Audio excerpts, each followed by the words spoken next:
Live from WTKR News 3, your news at 7 starts right now. The next time some local students step foot in their classrooms, fewer people will be wearing a mask. Now at 7, hear from parents on the change to make masks optional.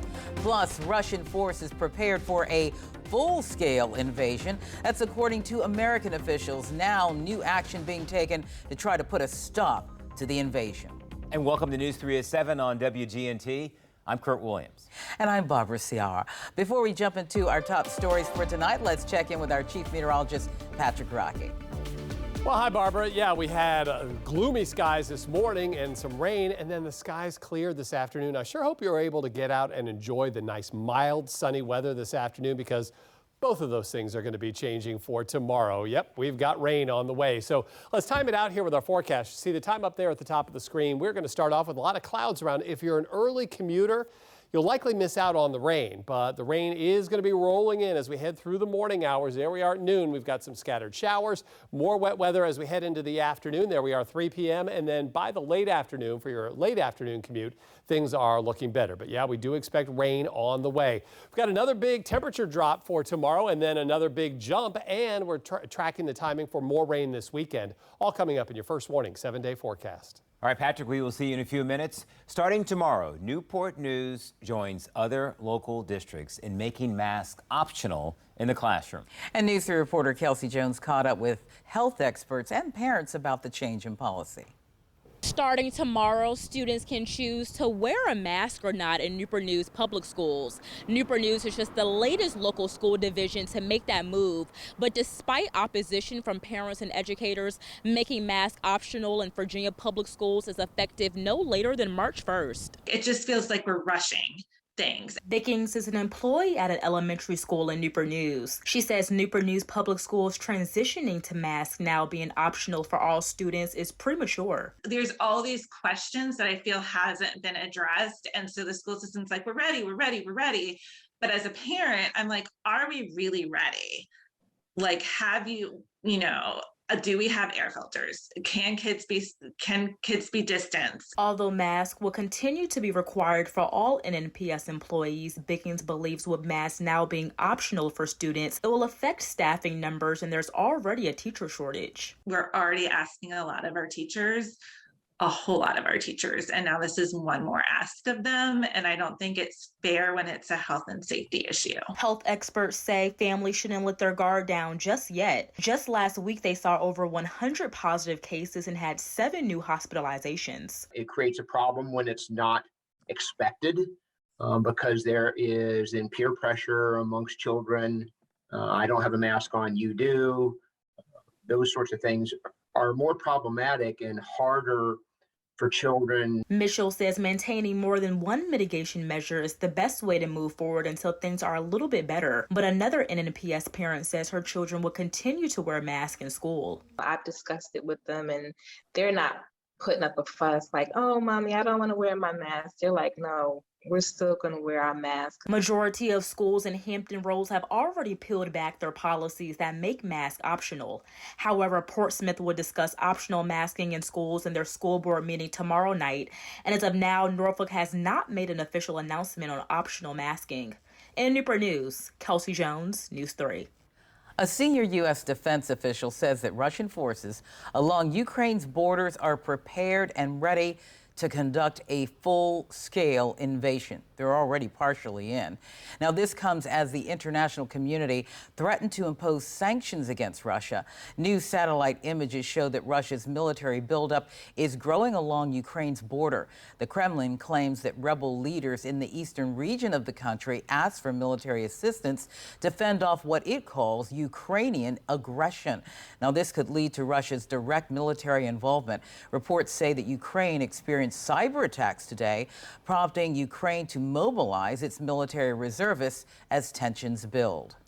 And as we monitor the growing developments with Russia, News 3 is also keeping an eye on gas prices. Gas prices continue their upward march, with a gallon of regular now costing an average of $3.53. The cost of heating oil also up, costing you 47% more to warm up your home this winter than it did a year ago. Whatever the economic punishment Russia receives in the coming weeks, it is likely to put increasing pressure on the global supply chain, which we already know is fragile. Now let's talk about the bird flu. It's raising concern for many experts, and the CDC and USDA and other organizations are on high alert after it was found in the Commonwealth earlier this month. News 3 reporter Chelsea Donovan has the story. The last outbreak was in 2015, one that killed 50 million birds across 15 states. But experts are hoping that lethal situation won't repeat for farmers looking to provide food to your dinner table.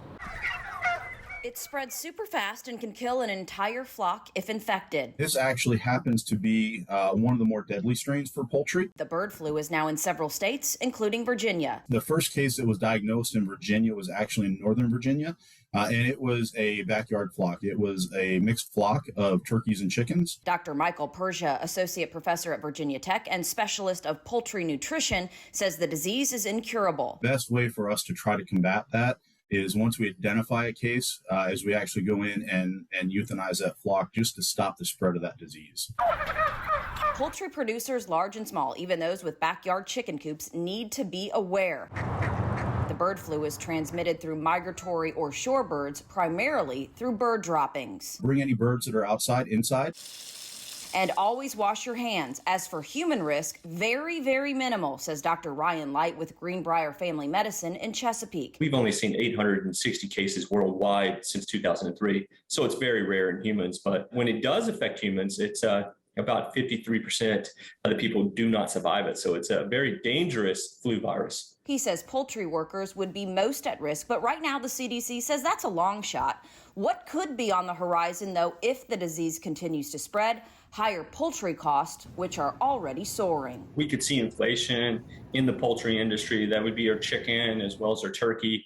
We do have domestic duck in that as well. So those things could go up in price if we see this affecting big, large farms because they have to eliminate all those animals that are on those farms, thus more supply chain issues. Now the CDC says it's completely safe to eat chicken, turkey, and duck. For a look at the bird flu outbreaks across the U.S., head to our website, WTKR.com. I'm Chelsea Donovan for News 3. New developments tonight in the Corey Bigsby case. The bond hearing that was scheduled for this Friday is being delayed. This comes after all three Hampton Circuit Court judges recused themselves from the child neglect case last week. Jeff Ambrose, Bigsby's attorney, added that he has a lot of video to review of his client at the Hampton Police Department. Now, Bigsby's son, 4-year-old Cody, has been missing for 4 weeks now, and the community continues to search and pray for him. A case like this, it can take a toll on first responders as well as members of the community. News 3 reporter Angela Bohan has more on how people are coping. You can see the tribute site for Cody continues to grow. And going into the 4th week of searching, many are still physically searching. Others are focusing their efforts online, but all with the same goal of finding Cody. Whether it's scouring the land for any sign of Cody Bigsby or sharing the latest picture of the 4-year-old, I'm hoping to just be able to spread the word. The unknown can cause stress and anxiety for first responders and members of the community. It's just very stressful, and I'm just hoping that we get some news soon about something. Shalita Hall lives nearby and is expecting her first child. The protective, motherly protection has gone up a notch. Things like this shouldn't happen in the first place. Diana Beecham stopped by the colorful tribute site with her granddaughter, who placed a bracelet there for Cody. We've been praying hard for Cody, we really have. I had to stop talking about it quite so much because she started having nightmares about it. Some of those invested in Cody's disappearance buying gifts for him, even offering to adopt him. And while the Hampton police chief has encouraged the public to keep searching, experts trained in stress management say it's good to recognize the signs and symptoms of the anxiety that it can create. I've seen people physically sick. I've seen people emotional outburst, uncontrolled crying. Everybody's going to express their pain and their stress a different way. Are they dealing with it in a good way? Are they getting help when they need it? That's a big concern. The captain says watch for any unusual behaviors and take care of yourself. Allow yourself some downtime, some recovery. If you're not taking care of yourself, and aware of signs and symptoms of being in a stressful moment or having a traumatic event, you cannot help others. And we do have some resources on our website, WTKR.com, for anyone who needs some help. Meanwhile, I did talk with Hampton Police today, and they said that they are still investigating to see if that child's jacket that was found recently has any connection with Cody. Reporting in Hampton, Angela Bohan, News 3. Well, tonight, an officer involved in the shooting of Breonna Taylor is standing trial, but not for her death. Coming up, the charges he faces and his defense. Tonight, technological advances have now led to a new innovative way to treat breast cancer. How it works and how this new procedure is giving patients hope. Well, we had a little bit of rain move through earlier today. More rain on the way for tomorrow. We're going to break down the timing for rain this weekend coming up in your first warning 7-day forecast.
Prices across the board seem to be increasing, and now the value of homes in one local city is going up. And you know, that could be good news depending on your perspective, but it could also make your taxes increase.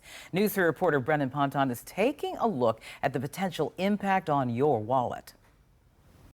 The assessed value of homes in Virginia Beach is up more than 9%, but there is hope relief is on the way.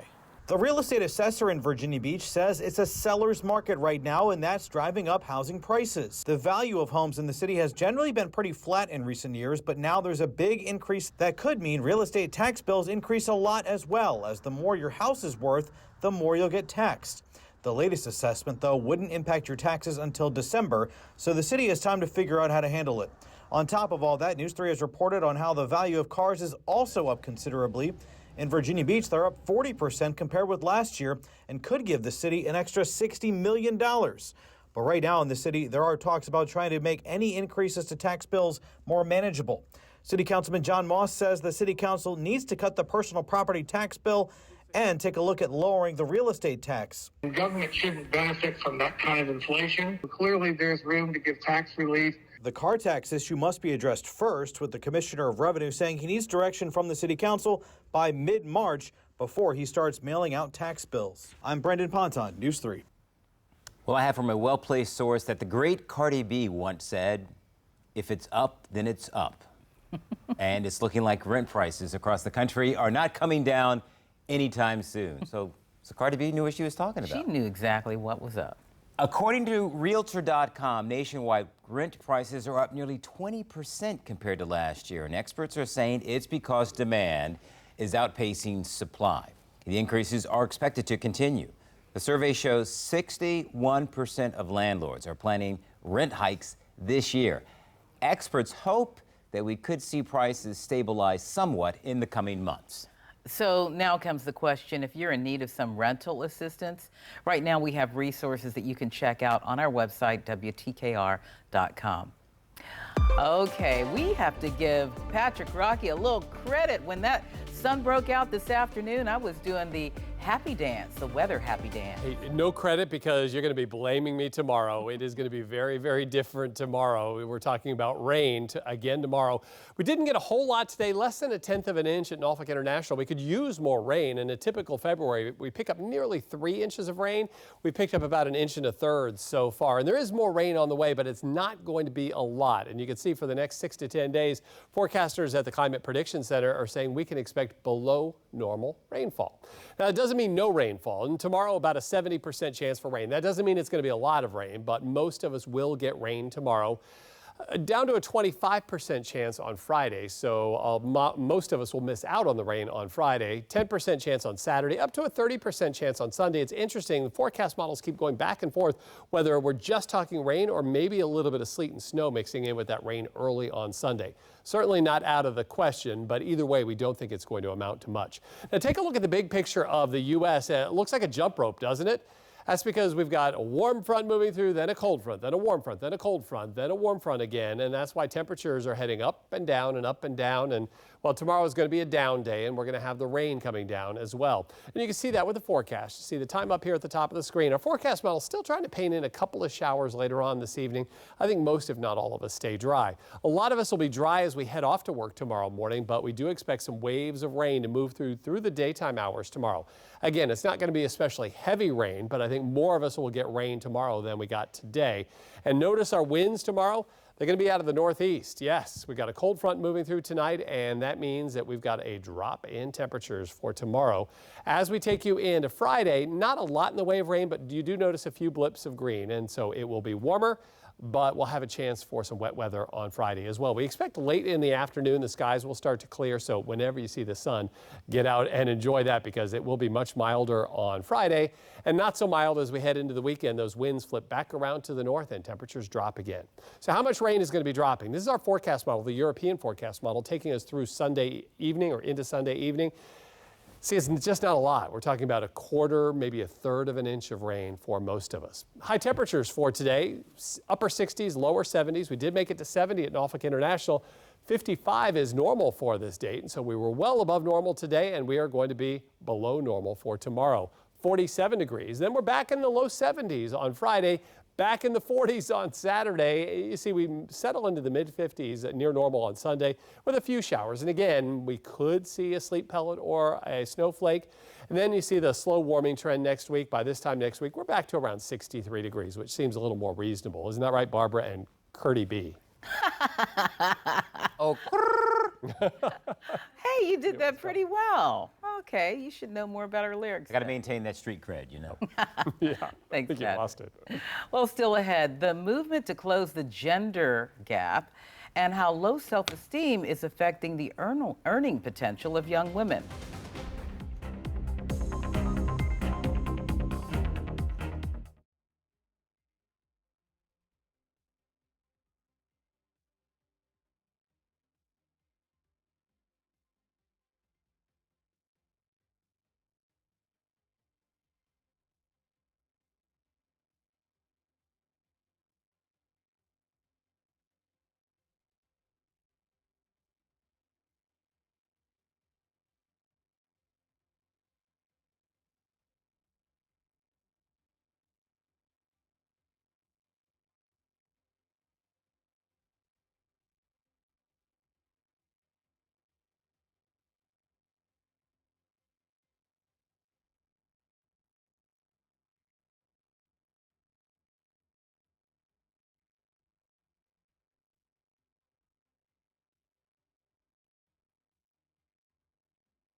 Today, a local organization did its part to help people in need get healthy, all while keeping them fed. In honor of February being Heart Month, the Buffalo Family and Friends organization offered free blood pressure screenings. Now, this happened today in Chesapeake's South Norfolk community. There was also COVID-19 boosters available with help from the Chesapeake Health Department and other organizations. The organization, or the organizers of the event, says that offering the blood pressure screenings in particular was personal. Because I am a heart survivor, so it's important to know what your number is, know what your blood pressure is, and know what your A1C is, because all of it works together. So this is Heart Month, and we're happy to be here. Now, this was all a part of the Buffalo organization's monthly mobile food pantry, which runs every fourth Wednesday for families who need it. With the help of the Food Bank of Southeastern Virginia and the Eastern Shore, we're told that they had enough food to fill 200 cars. A relatively new procedure could be a game changer for those with breast cancer. The cryoablation process uses extreme cold to destroy tissue. Once the immune system sees the cancer cells, it can fight them off. Now, here is how the process works. First, the cells die when you freeze them, and then when the ice bowl melts, you see that you don't see it during the imaging procedure, but the cells pretty much break off and spill their antigens. Now, since the 1920s, the treatment for breast cancer has been surgical. Doctors can now use the cold to help fight against breast cancers. More than 40 cars tampered with in one local neighborhood. Coming up, the surprising way the suspects managed to get in. We'll have more details on that and other local news coming your way on News 3 at 7:30.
Welcome to News 3 at 7:30. Here's a look at some of our top stories of the day. Changes are underway in Newport News Public Schools. Starting tomorrow, masks will be optional for students. A senior U.S. defense official says Russian forces along Ukraine's borders are prepared and ready to conduct a full-scale invasion. The international community is rallying to Ukraine's side by imposing swift and severe sanctions against Russia. And as tensions escalate, gas prices continue to be affected. Here's a look at local gas prices in our area. In Virginia, the current average for a gallon of gas is $3.40. Compared that to a month ago, it was $3.16. That's a 24-cent spike in just a month.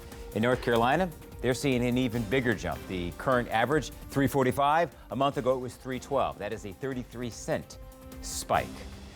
All right, things are going up. Temperatures were going up. Chief Meteorologist Patrick Rocky joining us now. Patrick, very nice and mild today, but temperatures are heading south, right? Yeah, this can't last forever and is not going to. We got to 74 in Virginia Beach. We made it to 70 in Hampton and Elizabeth City. 68 our high today in Chesapeake, but We're going to have a big drop in temperatures as a cold front moves through, but then we've got a warm front that's going to move back before another cold front moves in. It's been the case all week long, and that's going to be the story the rest of the work week headed into the weekend. Some big swings in temperatures on the way. And that cold front will move through later on this evening, so the clouds will increase once again as we head toward tomorrow morning. Could have a little bit of light rain as we kick off your Thursday. We're going to talk about how much rain to expect tomorrow, Friday, and as we head into the weekend coming up.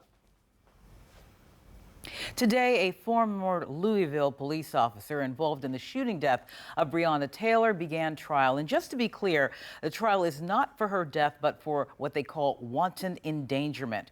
Brett Hankerson, the only officer facing criminal charges, is accused of firing 10 shots blindly into Taylor's apartment, with some of the bullets entering an adjacent home. Hankerson denied the charges, saying that he thought that his colleagues were being executed after hearing gunfire and hearing an officer say he'd been hit. Neither Hankerson nor any of the officers involved in serving the no-knock warrant were charged in her death. In Virginia, no-knock warrants are banned after the death of Breonna Taylor. Former Governor Ralph Northam signed the Breonna bill back in 2020, prohibiting them. Virginia was the first state to do so following the months of civil unrest that erupted across the country surrounding the case. Well, in Georgia, today was declared as Ahmaud Arbery Day. It marks 2 years since Arbery was chased, shot, and killed by 3 white men. Just yesterday, they were found guilty on all counts in the federal hate crimes case. The resolution states that people are encouraged to run 2.23 miles every year on February 23rd as a call for racial justice in honor of Arbery, who was killed while just out jogging. The Ahmaud Arbery Foundation, founded by his mother, announced the nonprofit will offer 6 scholarships to seniors from Arbery's former high school. And now an update to a story that we brought you over the weekend involving an arrest on Holland Road in Suffolk. I want you to take a look at this footage. It was taken by a News 3 viewer.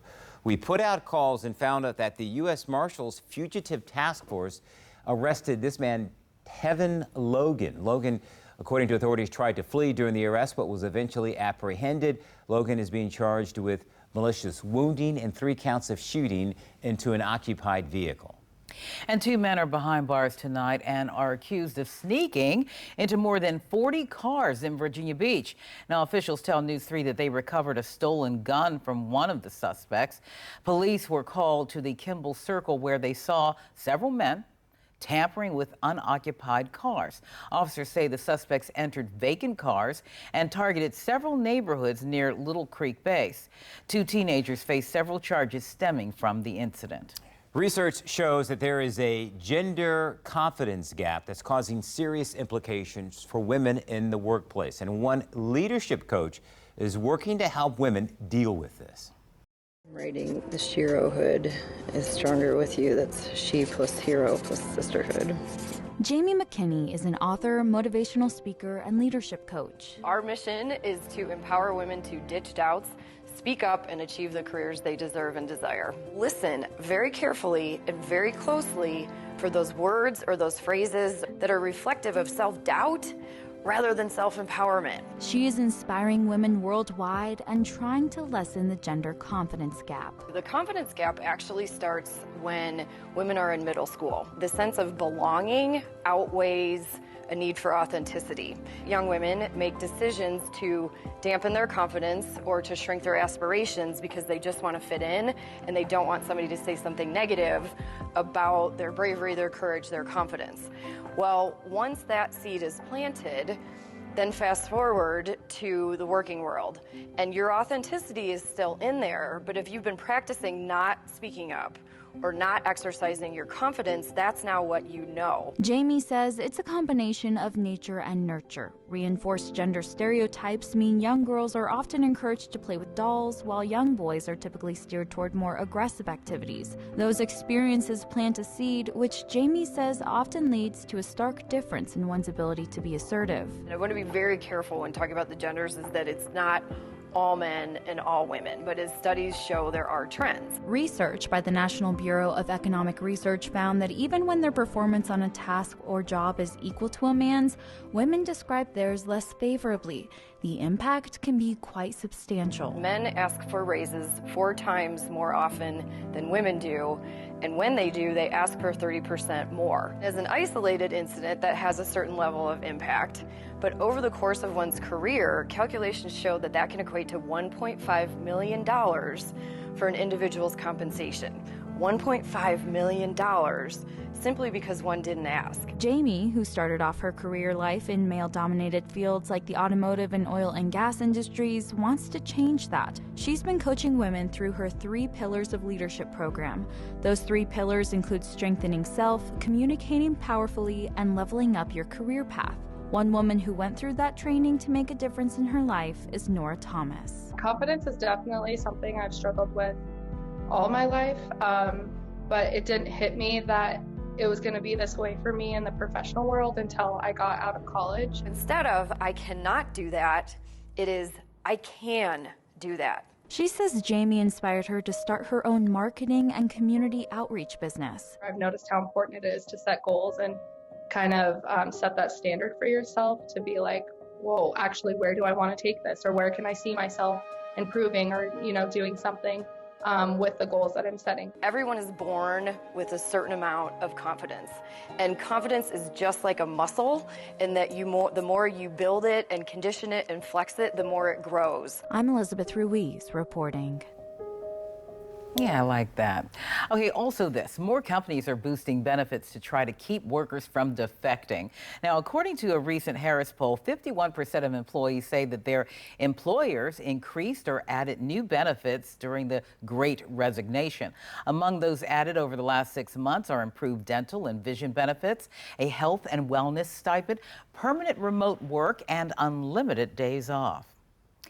All right, let's talk about what we do, shall we? Well, reporting, it can be a tough gig. You're out there in the elements, you're on deadline. It's a lot to juggle sometimes. All right, but imagine your biggest fan stopping by to brighten your day, and, well, that's what happened to one reporter, Miles Harris, when his mom visited him out in the field. Take a look at what happened.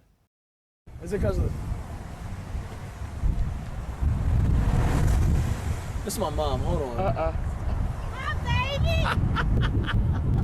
I'm trying to work right now. You over there calling my phone. This is D'Angelo. You can say hi.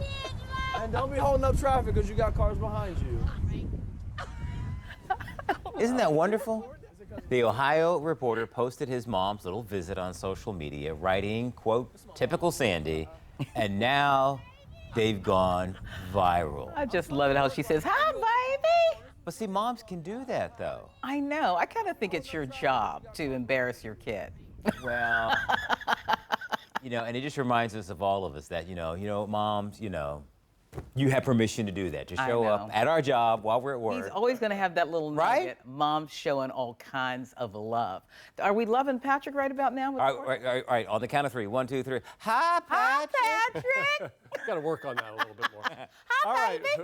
We got a little bit of rain today, a lot of warmth, but both those things are going to be changing. What that means as we head into the weekend coming up.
From the JES First Warning Weather Center, here's Chief Meteorologist Patrick Rocky. You know, some nice computers just don't cooperate.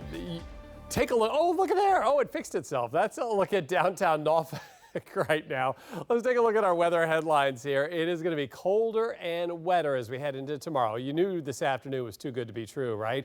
We had the skies clear. The temperatures were so nice and mild. We got showers widespread tomorrow, and it's going to be sharply colder. And then as we head into Friday, it's going to be warmer. We'll have some hit or miss showers, but all in all, Friday's not looking bad. As we head into the weekend, though, there will be some rain. Saturday's looking dry. In fact, most of Sunday's looking dry, but mainly we're talking about showers early in the day. 70% chance for rain tomorrow. That doesn't mean it's going to rain all day, but most of us will be getting rain tomorrow. 25% chance on Friday. Looks like we're going to be dry on Saturday, up to a 30% chance for rain on Sunday. And some of the forecast models still continue to hint that we could have a little bit of sleet or snow mixed in early on Sunday. Right now, it does not look like it's a big deal. This is a look at what to expect for the next couple of days. Blue lines, cold fronts, red lines, warm fronts, and we've been heading up and down, and that's going to be the story. Tomorrow we head down, Friday we head back up, down again as we head into the weekend. So right now we've got clean sweeps across the area. We actually had the skies clear and saw lots of sunshine just before it set. But as another cold front moves in, we'll see an increase in clouds this evening. Slight chance for a shower. Most of the rain, though, is going to be tomorrow. That's around 7 o'clock on Thursday morning. Some of us will make it to work without having to deal with rain, but we will see some waves of rain move throughout the day, and a lot of that will be tailing off by the time you head home from work tomorrow.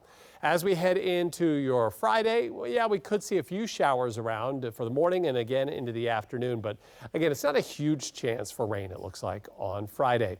Heading into the weekend, we may start the weekend on Saturday with a little bit of patchy fog, or maybe a lot of patchy fog, and we're going to have plenty of clouds around for the first half of the weekend.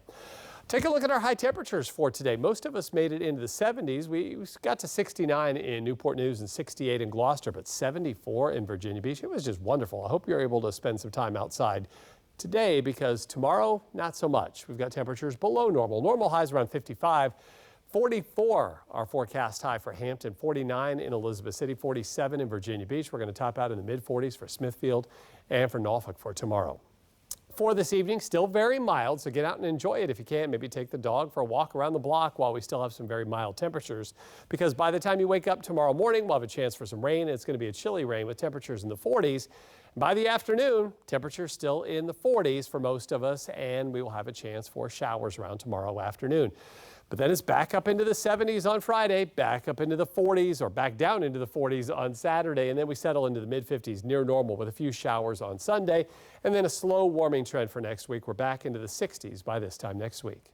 Crowded closet weather, Patrick. Yep. Raincoat, winter coat. I'm not complaining for myself. Yep. I'm complaining for my Chihuahua. He's always cold. Sure, that's it. Thanks, Patrick. Live from News 3, the Old Dominion Full Court Press. It is the final Wednesday of February as the regular season winds down, and with that, we welcome you to tonight's edition of the Old Dominion Full Court Press. A week from tonight, we'll be into March, and with it comes that madness. Down the stretch, Monarchs hoping to find the consistency that will help make March matter in their own locker room. Been a difficult 3 weeks for Jeff Jones and his squad, which has lost 5 of its last 6 games, the only win coming in upset fashion over UAB on Super Bowl Sunday. Now the Monarchs look to regroup heading into the final 4 contests of the regular season before turning the page to that Conference USA tournament. 3 of those 4 games happen in the friendly confines of Chartway Arena, where ODU has won 4 of its 6 league home games. Despite the recent struggles, coaches and players say it has not impacted morale or the buy-in. If I could bottle it up and we could play like we did against UAB, I'd be a very, very rich man. But you know, we're trying to push all the buttons, and the players are trying. Sometimes it takes more time. You know, we're running out of time though. People like CJ and Austin, they only have a few games left like that, and we just got to keep things like that in mind. Like everybody's playing for something, and then we just have to use what we're playing for and use that together and just play together. ODU just 1-7 meanwhile in conference road games so far this season. Well, next up, Florida Atlantic, a squad that has given the Silver and Blue some problems this month. Tomorrow night, the Monarchs looking for some revenge after what some players calling an embarrassing showing in the Sunshine State 2 weeks ago. Not a pretty picture a couple weeks back in Boca Raton, an 81-62 Monarch loss, seeing 16 ODU turnovers lead to 24 Owl points. ODU finding itself in a 23-point halftime hole and could not find a rhythm. Austin Trice's 19 points and 14 rebounds pacing Old Dominion in the losing cause, one of which they've watched film and learned from, or so they say. FAU comes in on a 3-game losing streak while we've already addressed the Monarchs' struggles, but you'll find the good guys hungry for a little payback. They have to play at our arena. And you know, we're going to play the game with the knowledge that they kicked our butts the last time. No ifs, ands, or buts about it. They outplayed us. They were tougher than us. We've been able to watch the film. We kind of beat ourselves, turn the ball over a lot. Those are all things that we can control. We control turning the ball over, good possessions, and we just got to play better transition D, and I feel like it'll be a different outcome next time. It was pretty embarrassing over there in Boca Raton, so I think I remember it personally, so I think we're all going to have to remember that one, and we got one for them. We'll see if that film work pays off tomorrow night. 7 o'clock tip-off tomorrow at Chartwell. A quick update on Austin Trice. Jeff Jones telling us that he's hopeful the forward will play tomorrow night after hurting his ankle during Saturday's loss at Western Kentucky. Trice has been moving around on the ankle and taking part in practice yesterday. He's been the go-to guy since conference play starting, pacing the Monarchs in scoring and on the boards. Trice currently second in Conference USA in rebounding and is also second in the league in field goal percentage. We've hit the home stretch of the regular season schedule. As we said, just 4 games left, 3 of them in Norfolk. After Florida Atlantic tomorrow, Florida International coming to town on Saturday. The Panthers representing ODU's lone conference road win. Final road game comes a week from tonight at Louisiana Tech, with the regular season finale next Saturday against Middle Tennessee. Hard to believe, but we're just 2 weeks away from that conference tournament. Let's take an updated look at the standings. The Blue Raiders have opened up some space at the top of the Eastern Division, while Western Kentucky's surge has elevated the Hilltoppers to second.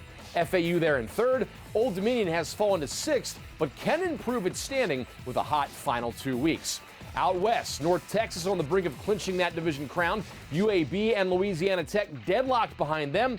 UTEP also with a winning record in this division. Should be a fun stretch run to see how these standings finish up. Look at the updated stat leaders for the final time in February. C.J. Kaiser's 14.4 points per game, still topping that list when it comes to Monarch scoring. Austin Trice close behind, nearing that 13-point average. Kalu Ezikpe with more than 11 per outing. To the glass we go, where Trice nearing 9 boards per contest. As mentioned, good enough for second in the league. Makai Long and Ezikpe both closing in on that 7 rebound per game mark. Now to assists, and he's been a constant atop that list throughout the season. It's Jalen Hunter leading the team with almost 4.5 per contest. Kaiser and Ezikpe both distributing as well at rates among the tops on the squad. For the second straight week, Long leads the team in steals per game, eclipsing 1.5 per contest. The senior proving to be Old Dominion's most well-rounded player as we near the end of the regular season. And we wrap up with time on the court. Hunter and Kaiser topping the minutes chart for Jeff Jones, seeing plenty of action each night. Long rounds out the top 3, still seeing plenty of time out there for the Silver and Blue.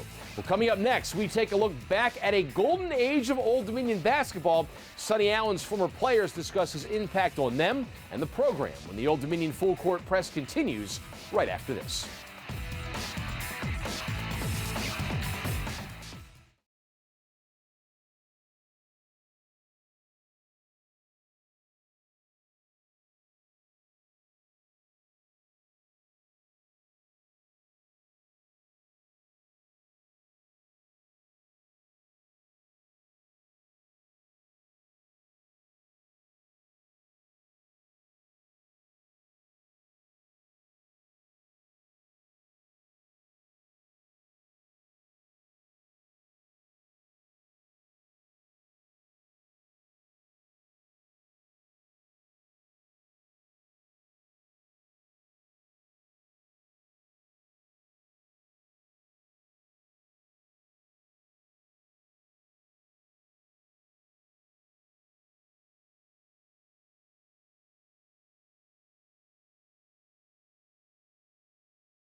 Live from News 3, the Old Dominion Full Court Press.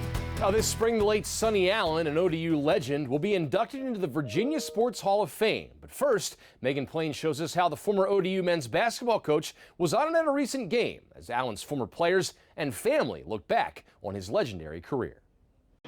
Earlier this month, a handful of former Old Dominion basketball players returned to Norfolk, the home of some of their best memories. Over in the old field house where we played, the whole crowd was right on top of the court, you know, and it was unbelievable. The time that I spent on this campus with my classmates, with my teammates, with my coaches, you just can't put it into words. Their return to campus is more than just revisiting their old stomping grounds. It was a chance to honor Sonny Allen, the man that brought them to campus in the first place. Gave me a great opportunity coming from West Virginia down here to play basketball.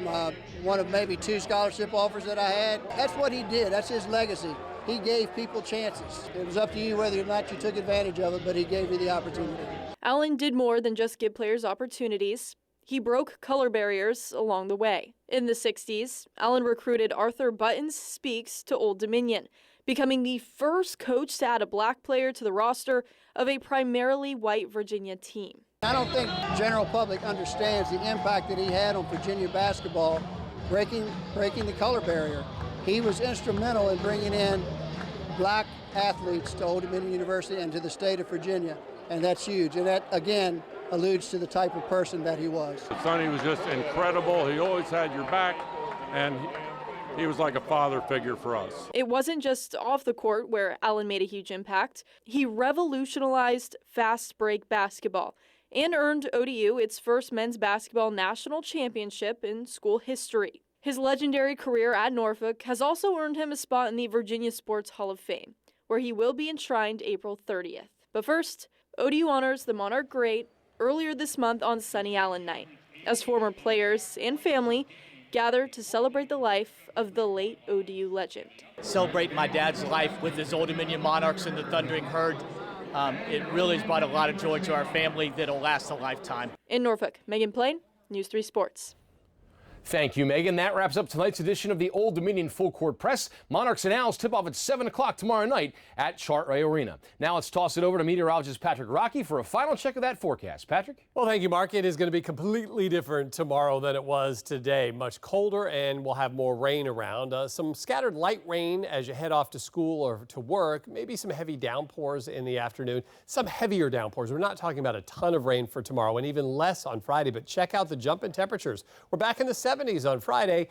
Then we're back in the 40s on Saturday. Could see a little bit of morning rain on Sunday, and then we've got a slow warming trend. We're back in the 60s by Wednesday. All right, well, hopefully we, got out, today and the day before. And we'll just live with it until the temperatures go back up again. Exactly. See you tonight at 10.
Welcome to News 3. I'm Kurt Williams, and topping our headlines, a Virginia Beach child recovering from a gunshot wound. Police say the child accidentally shot.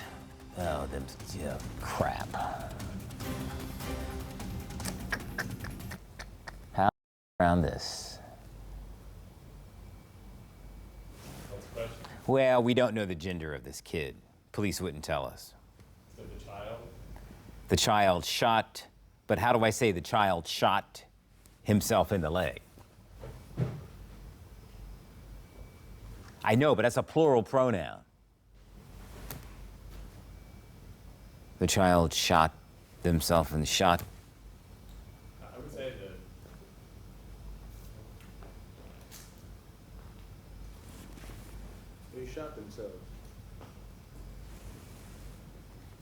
Oh, well, I'll just have to suck it up and just say.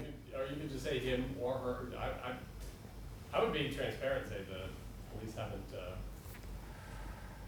released the child's gender. So blame them for having to say him or her. Still think him or her is better than they. Because it just sounds weird. Shot themselves in the leg. We don't know if the child was him or her. We do know the child Themselves?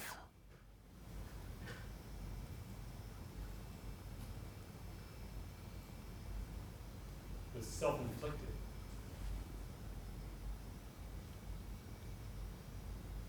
Aha. We got it. Let's go.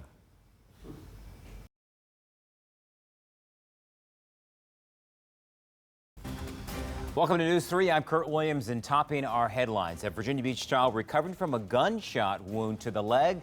Police say that this was an accidental, self-inflicted gunshot. We are working to get the age and gender of the child. Police are only saying that it happened Wednesday on Ballard Court near the intersection of Newtown and Greenwich